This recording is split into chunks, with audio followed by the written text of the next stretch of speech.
All right, so I made some minor progress, I guess. I am in the middle of a triple shift at work, so I had like a whole 3 hours to come home, and this is what I spent a good amount of it doing.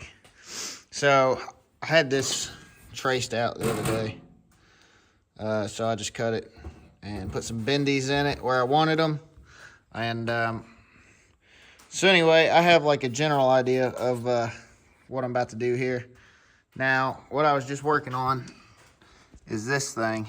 So that's going to support the back of it. And then this is the rigidity. The angle is the rigidity for the whole middle section. And then it's going to mount on that. I'll probably weld that side in. I didn't want to weld this just yet. It might get welded to the floor of the truck. I'm not sure yet. Yes, I'll probably put lock nuts on that eventually. And then my thought with this angle thing was I'll join some more to it to come further down and cover up my intercooler boot and whatnot. Once that gets made, and it'll have a nice little swoop in it and come up somewhere over that and back down. So it's solid now, at least. Like the whole truck's shaking. So now what I got to do is make some mounts in that, so that way I can set my fuse box in the mounts, my ABS module in the mounts, and a battery tray. All right, guys, so here is this contraption that I've created today. I just stuck some pieces of metal in there and clamped it to that. I don't think this is gonna work like I intended. So what I'm gonna end up doing here is taking this blue front end that's nice and square and not bent from whatever they did there. And I'll have to trim out some of this section down that way, so that way I can get that as close to the intercooler as possible. I've already done that on this one, but it was rusty up here, so the whole thing came out. And then of course over here, it's kind of where it's supposed to be. This one was just kind of hacked out because this is just a mock-up front end. But so anyway, in other news, halfway mounted the intercooler the other day. I'll have to weld that fully eventually. I put these wires across the bottom of the radiator. That's my headlights. It goes up and over, but it goes under the radiator there. I kind of mocked up some second gen crap here. I'll have to probably remake that. I'll have to cut this hose to go into that because it's too long. I don't know where it is. That one. Yeah, it's too long. I have to cut that end off of here. So yeah. So I built this inner fender and put it in. So it's supported on the front, and then there's the angle that goes across it, that 45-degree angle, and that gives it the inner strength. I don't remember if I videoed all this or not, but anyway, I made this, so this thing's all supported now. My wiring harness goes through. Battery's just sitting in there. I'll have to put something on this side to secure it, and then the lower section of the inner fender, which all that'll have to get done after I get done with these intercooler boots and piping and whatnot. I stuck that back on this mount. This is just hanging loose right now, and this is just finger tight because I gotta take that off and finish up all them welds and whatnot still. But I'm trying to like get everything mocked up, and then I'll go back and finish weld and finish bolt everything. But I'll have to get an adapter boot, 2.5 or 2 inches to 3 inches or whatever. But overall, the wiring is getting there. It's starting to look somewhat neat under the hood. Well, there isn't a hood, but you know what I mean. And then with this blue front end, I'll take a tap to all those holes that are nice and crusty, and then I'll stick that red pieces on there that I cut out. That thing broke off. That is definitely not the right thread pattern, so somebody crammed that in there. Those red front pieces, the things that go there, I'll bolt to that, and then, you know, from there I'll get my front end where I want it and trim this out where it's necessary, and stick the other fender on and weld in what's necessary on each side. So that's the plan. And then we definitely have enough room here for electric fans and the condenser. Of course, this thing probably is going to be right up against the intercooler at the bottom. It's going to have a little bit of space at the top because of the outward angle, but we'll figure all that out when we get to it. Or just figure out some kind of mount for this thing as of right now to hold it where it's necessary to be. All right, so last night I came out here, I was out here till like 1-ish in the morning, and now came out at 7:30 this morning. It's like 8:30 now. I've been on the phone with my dad. He's gonna come help tomorrow. Basically, I told him I want help getting this thing to where it's drivable. So what that is gonna be today is the transmission cooler, because I cannot start it right now because it will just blow fluid out everywhere. So last night I was trying to figure out what I was gonna do with all that. So those are sitting there. With this transmission cooler that I bought, I don't even remember where I left it. Okay, so it's on the table over there. You know, I did say at one point before, I was like, yeah, that second gen radio or intercool, whatever it is, that bolts to the front of this transmission cooler that bolts to the front of this yeah, you know what the frick I'm getting at. Apparently I can't even talk. But anyway, yeah, it was like 300 bucks, and then this aftermarket one was like 135, and it came with a fan and the relays and such. Yeah, that's the fan for this one. So anyway, this is boxy. Pretty stout unit. Very universal shape. So anyway, it's not going to fit on the front. Not up here anyway. Not without lengthening my front end and even more. But it's small-ish. I don't know. Maybe I should have got one that goes on the front. So probably what I would have done if I had a little nice skinny one is put it in there, because I think that's what I'm going to end up doing with my AC condenser. Get the lines put on it, tighten them out here, and then make this thing where it just sits down, and whatever structure I build goes to this cross member, upper core support. And then the lines will be sticking out up here somewhere, and they'll run back across the top to over there where they're supposed to be. And hopefully that works. Maybe this won't be super efficient, but then again, this is a 65 Chevy and not a 2024 whatever. And we have wing windows, and new trucks don't have these. And sucks for new trucks because these are way cooler than air conditioning anyway. But those are not always practical. Sometimes it rains outside. Last night, what I did, I hacked up some things last night. I took this thing back off, drilled out the two little things that hold that on, the rivets. I guess that's what those were, they were rivets.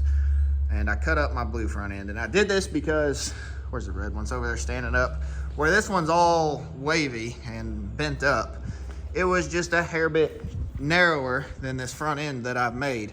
So this sits right on there, right in the corner, where it's supposed to be, and so does this one.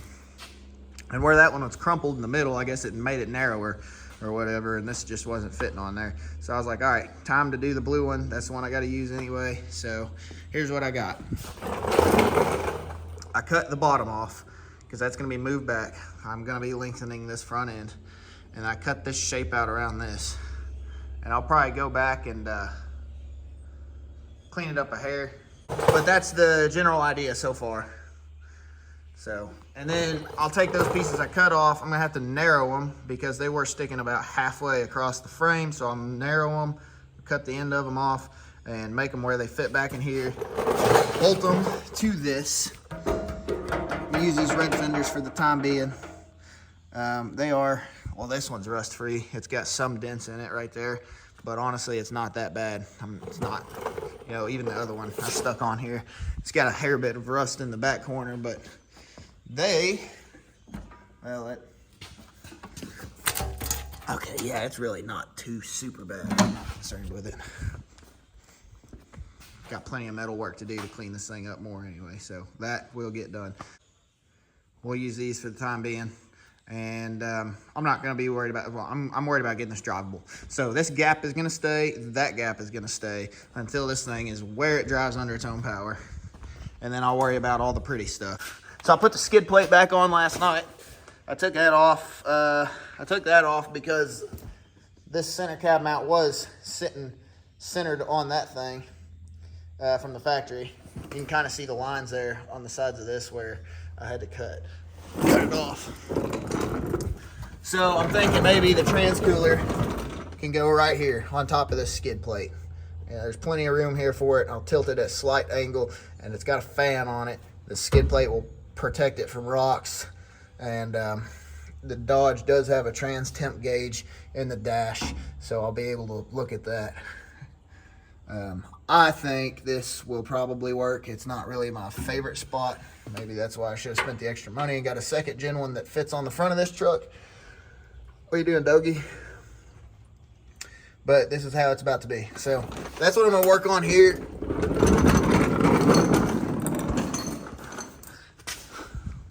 And then once that's on and connected to these lines where they come up over, you can see down in here, they kind of come under the transmission pan and then up right there over the drive shaft, and I'll cut them somewhere right in this area down here.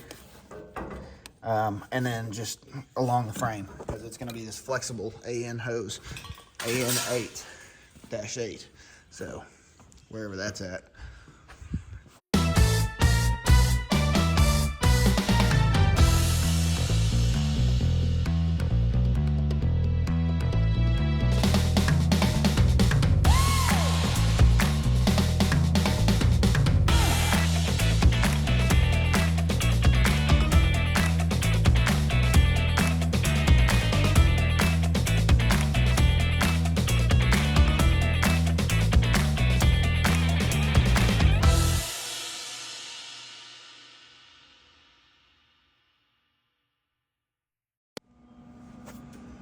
All right, so here is my update for having this mounted. I'm gonna go get some lock nuts because this thing's just gonna rattle apart with regular nuts. So it's connected to the skid plate. So this thing's removable with the skid plate. And then this whole upper piece is whatever this thing was. It's mounted to that. And I made an extra screw hole over there. It's kind of hard to get to.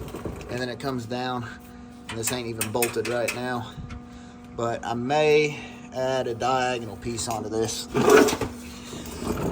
eventually. And then so the fan is up in there. I got it on that and on this other piece here, if you can see. So anyway, I think right now I'm gonna go test fit my hoses on this thing, and get some hoses ran, make sure everything's gonna work, and then run the wiring with the hose and put in some relays and such. All right, back from the hardware store again. Got some more bolts, got some more metal, so I had to just up and leave because I ran out of these things. So, and lock nuts. We're gonna start using lock nuts on stuff now that we're not gonna be taking it back apart 1,000 times. The regular nuts were for mock-up because they're nice and easy. Oh yeah, where is it at? I made the top piece of the fan. Working on it at least. Let's see. So these things slide right into the fans. Obviously, I'm gonna cut this off right about there. I think. I don't know. We'll figure it out. So it's gonna be pretty similar to what I have on the orange truck. So I combined my 2nd gen and my 4th gen intercooler setup. So that's obviously 2nd gen junk down there. And then so I cut my 4th gen one. You can see there. I cut this one right at where the bead roll is. So this is the inner bead roll. The outer bead roll would have been out here because this is where the boot ends. And then I just have it slid inside that right now. So I'll take that apart at some point and I will grind it nice and smooth and pretty and clean. And I will tack weld it and then take all this apart and then fully weld it. But I'm not gonna do all that just yet. Oh, I ran into an issue with my transcooler. That's probably where I left off at earlier. So anyway, it is advertised that it is AN8. So, you know, I didn't think much about it. I just ordered some AN8 hoses and stuff. And then I get it this, and this is AN10, but it does have an adapter, so it is AN8. So I was like, well, you know, I'm just gonna order some AN10 stuff because that's what size all this trans line is anyway. So figured that would be the better way to do that. And then once I get that crap here, I'll tear into the whatever down there and finish this project up.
Here we are, folks. We got a Chevrolet put together with the bumper and the hood and the little valence things and the cowl. This is the first time I've done it with this front end. I put it all mocked up. I still got to weld that, obviously. And the bumper mount is pretty well done on this side. I'll probably have to do a little bit of finalizing on this side, but that one, I didn't even take a picture of it, to be honest. But I'll show it at some point in the next video. I'll have to get some more bolts for the bottom because I only had the two. Make sure the stuff's sitting level. I wish that headlight didn't get busted. That kind of sucks. But we kind of starting to look like a truck here, and it's making me pretty happy. Making me pretty happy. And I'll have to lengthen this hood about 4 inches or whatever.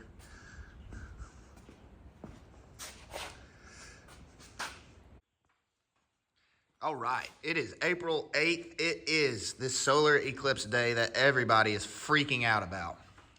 And I guess it's a once-in-a-lifetime event, but I would still rather be out here doing this, I think. Yeah. So I cut these out. Oh,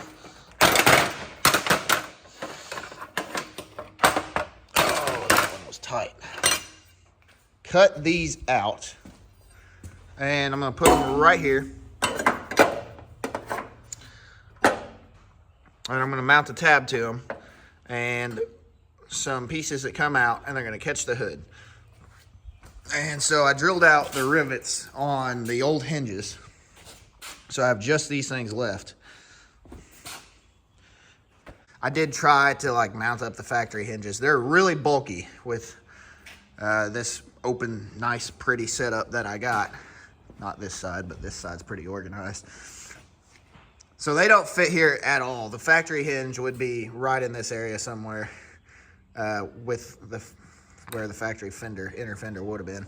And with the way it swings and pivots, it would be hitting the battery and probably this thing. And the spring wouldn't work at all, which I'm not going to use the springs, even if they did work, because I have these gas pistons over here. 2 of these are off the 4th gen that I tore apart to make this truck. And then I got another 2 that are off the Kia from when it got rear-ended and I had to replace that door, the back hatch of it.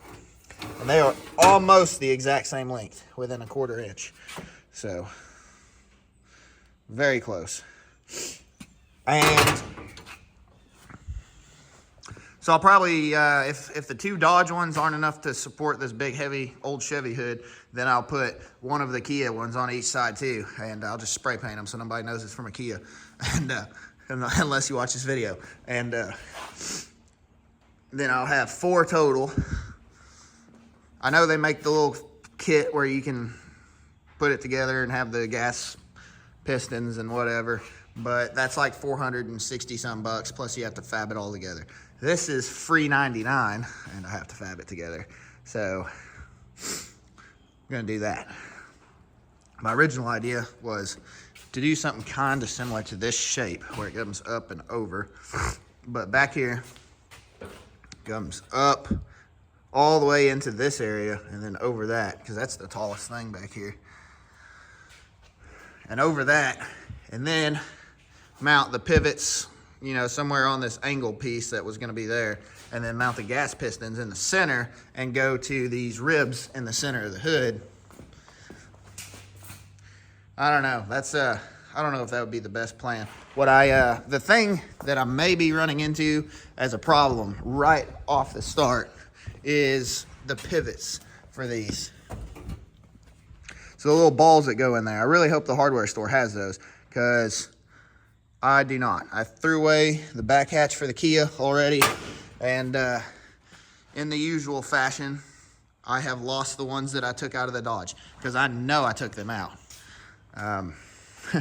Know for a fact I did. As far as other things I did yesterday, I drilled holes, tapped them. This is just 14 gauge, so it is holding this together. I do want to put a nut on the bottom. I think what I'll probably do is get some bolts that are long enough to go all the way through this 2-inch square stock, and I'll just bolt it from the bottom and then tack weld those nuts onto the bottom, so that way it has the same effect as this, basically. Because 14 gauge, I mean, it is holding this together, but after a little bit of road vibration, it probably will rattle apart, because it's just not as thick as a actual nut. So I got my front end on where I'm relatively happy with it, and so all I got to do with this is just trim it and make it weld together. And then I got a big gap there, so this is 4 1/4 inches right there. Other things I did yesterday, I got this side of my bumper mounted. So that was the only picture I took yesterday, is a picture of this side. And I got them both done. They're symmetrical, they're even, and bumper is very solid. Anyway, so here's the power steering cooler. It is right behind the bumper. It's barely visible. Most of it is not getting any airflow.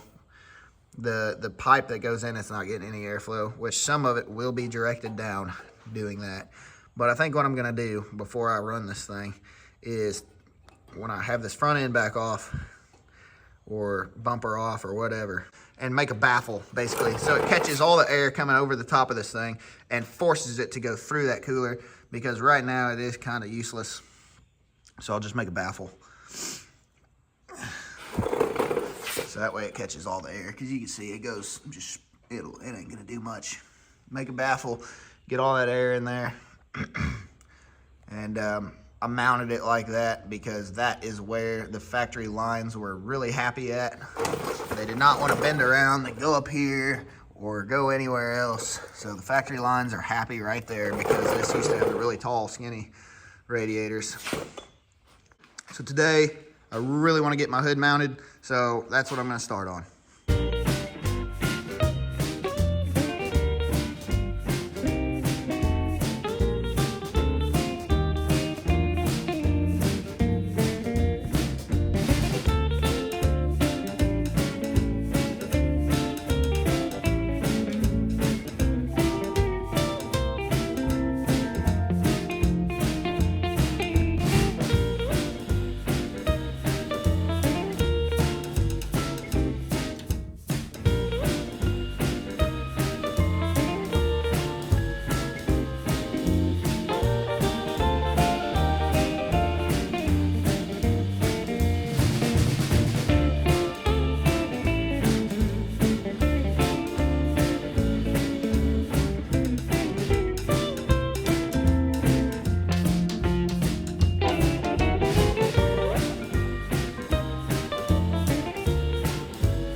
All right, so technically this works, I guess, but this ain't gonna work if I extend the hood. If I put an extra 4 inches on the hood, you can see obviously it's gonna hit right there on the cowl. And, you know, it's gonna be long down here, so it's gonna drag the fender as it raises. So it's not gonna work. Anyway, man, it's probably good enough to get it down the road, I'd say. I am going to put the hood latch on, because that ought to work still.